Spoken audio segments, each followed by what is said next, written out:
আসানসোলের ৪২ নম্বর ওয়ার্ডে তৃণমূল কংগ্রেসের উদ্যোগে এসআইআর ও উন্নয়ন নিয়ে এক গুরুত্বপূর্ণ আলোচনা সভা ও সংবর্ধনা শিবিরের আয়োজন করা হয়। এদিন এলাকার সার্বিক উন্নয়ন, ভবিষ্যৎ পরিকল্পনা এবং নাগরিক পরিষেবা আরও বিভিন্ন উন্নয়নমূলক কাজ নিয়ে আলোচনা করা হয়। এই আলোচনা সভায় উপস্থিত ছিলেন জামুরিয়ার বিধায়ক হরিরাম সিং, এছাড়াও উপস্থিত ছিলেন ছাত্রনেতা অভিনব মুখার্জি সহ তৃণমূল কংগ্রেসের অন্যান্য নেতৃত্ব।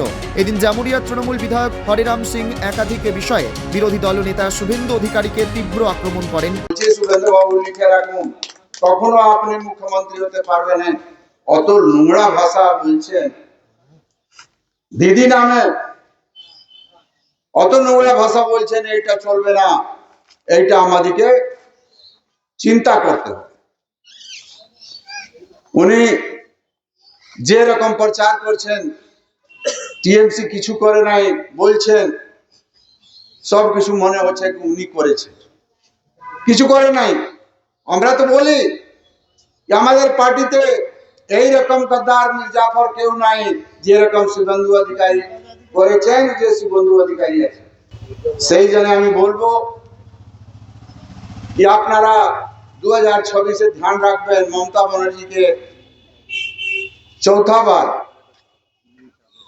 চিফ মিনিস্টার করতে।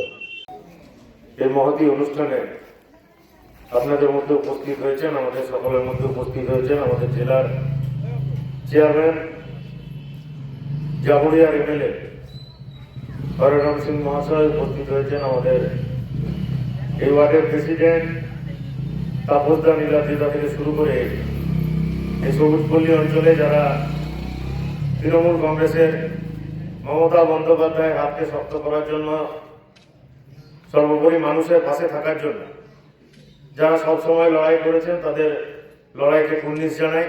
এদিন দলের সাংগঠনিক শক্তি বৃদ্ধি, যুব সমাজকে আরও বেশি করে উন্নয়নের সঙ্গে যুক্ত করা এবং মানুষের পাশে থাকার অঙ্গীকারের কথা তুলে ধরেন তৃণমূলের সদস্যরা। সংবর্ধনা শিবিরে এলাকার বিশিষ্ট ব্যক্তি ও দলীয় কর্মীদের সম্মান জানানো হয়। আসানসোল থেকে নিজস্ব প্রতিনিধির রিপোর্ট, খবর বাংলা।